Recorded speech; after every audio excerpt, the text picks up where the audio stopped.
How does my podcast setup look like? Welcome to a new episode of the Get Shit Done in IT podcast. My name is Michael Seidel, and the topic today might be a little bit different than usual one, because we are talking today about how this podcast is produced. So I got a lot of questions on LinkedIn and in community, and also in recent sessions where I talk about this topic, how this podcast is produced. So I decided to do one podcast episode about the background, and then we focus on the usual topics in the future episodes. So how this podcast is produced. I defined 4 areas I want to talk. So how the ideas are coming, the technical equipment, the workflow, and how long does it take to produce the podcast or each episode. So the ideas usually are coming from the community, so from you. So I ask you on every episode to send me your questions, to ask me anything what you would hear in this podcast. So that's one source. The second one is I started with the session Get Shit Done in IT, I think 1.5 years ago. So beside all the technical sessions I do, sometimes I really enjoy to talk about these topics on IT conferences. I did a recent session yesterday, a virtual session for Microsoft MVPs, and talk about these topics. And in these sessions, I got a lot of feedback and questions. And these questions I tried to bring in one of the next episodes. So the main resource of questions is the community. So once the direct messages on social media or sessions I do, and the attendees ask questions, what I try to bring into the one of the next episodes. So give me feedback and ask your questions for one of the next episodes. The next one is the technical equipment. So what I use to record the podcast. One thing is already existing Blue Yeti USB microphone. So there's nothing new. I had this, I think, for a few years already, and it figured out to be good enough for the podcast. Otherwise, let me know. But at least what I hear, it is good for the podcast. Then I tried different cameras. So I had one OpSpot camera which follows you around. So this is used for conferences, for Teams meetings and so on. But for the podcast itself, I use a new Elgato teleprompter and the Facecam Pro. So the benefit of it is that I have the camera right here, and I have my notes, my text right here. So I look directly into the camera and see all the text and notes I did before. The idea was that it forces me to look more directly to the camera. In reality, it's different, because still shaking my head and look around. I promise to be better and more looking to camera. For the audio podcast, it's completely useless. But I'm also doing some video casts and video snippets, and for this it would be easier or better to look to the camera. But it's not so good. And one more thing, I'm a little bit struggling still with the correct video format. So sometimes it looks very bright and without much colors. So I'm still dealing with the correct settings for this, but maybe it's getting better. Let's see. If you have a hint for me or some notes, if you use the Facecam Pro and the teleprompter, maybe you can give me a hint how to use it better. Just my feeling that the quality is good, but the picture looks very whitened. So the white balance is too much for my feeling, but I don't know. Additionally, I have 2 Elgato key lights in the back of the monitor, but those already exist since I think 2 years or 3 years, where Corona starts. So I did this to just have a nicer view and better light in Teams conferences and so on. And shockingly, for producing, I use a Mac. No Windows, no Microsoft, I use a Mac. it just feels better. So that's it. So for podcast producing and video recording, I use the Mac. For everything else, I use my Lenovo Microsoft Windows device. So, but just for this thing, I use the Mac. But I'm still a Microsoft guy, so don't be afraid. Okay. So that's the equipment. So the only new thing what I got is the teleprompter, and I'm still a little bit struggling with it, but yeah, let's see. So the workflow looks like this. If you heard the previous episodes, you should know that I use Notion for nearly everything. And of course, also for podcast managing. So writing my notes, writing my episodes, creating my episodes. So I have a Notion table with all my episodes. And those are automatically synced via PowerShell and Azure Automation to Podigy. So Podigy is the podcast service who takes the audio files and sending them to all the Apple Podcasts and Spotify and whatever else is out there. And I recently written a PowerShell script in Azure Automation to synchronize those information. The only thing I have to do is uploading the audio file to Podigy, but everything else is done automatically out from the Notion table to Podigy. So that helps to improve the process.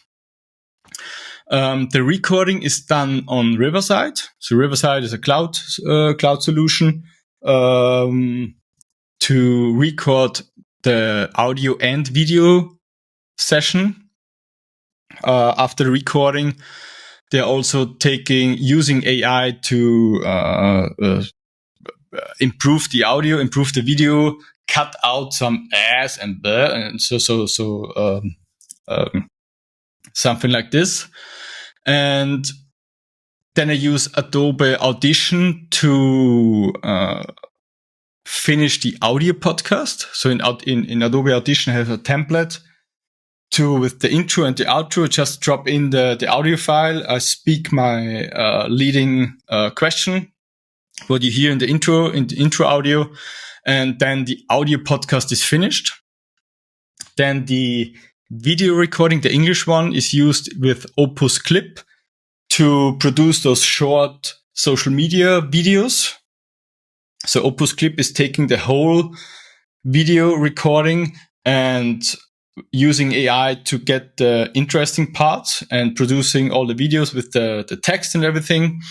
And with this short videos, I use Adobe Premiere Rush to finish the social media videos with the text at the beginning and the outro videos. So for this, I use Adobe Video Rush. So that's a free version of Adobe Premiere Rush. So that's the name. And those videos are then used for social media, and I use Notion for this as well. So I have a Notion table for my podcast videos, for my short videos, and I upload them to Notion.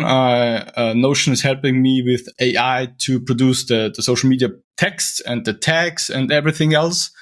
And from that, an Azure Automation PowerShell runbook is synchronizing those posts to Metricool.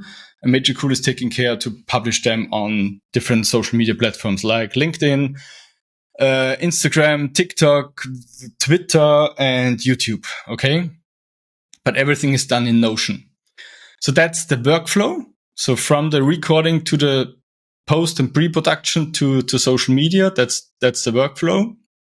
And the last thing I'm talking is how long does it take to produce one episode? And for those who doesn't know, maybe in real life or in real, I have two podcasts, to be honest. So I have the same podcast in English, what you hear now, and the same in German. So I do the recording, the audio and video recording twice in German language and in English language. And this, of course, it depends on how long the podcast is, but usually I try to target around 10 minutes. Right now we are at nearly 10 minutes and will take some time more. So it depends on how long the podcast itself is. but usually around 10 to 15 minutes, twice. So English and German. To prepare the podcast, I don't know, it takes, I think, around 5 minutes. So I think about the topic, I write down some notes. Usually I do this during the car drive, and then I think about doing the car drive and take down the notes then when I arrive at home or in the office.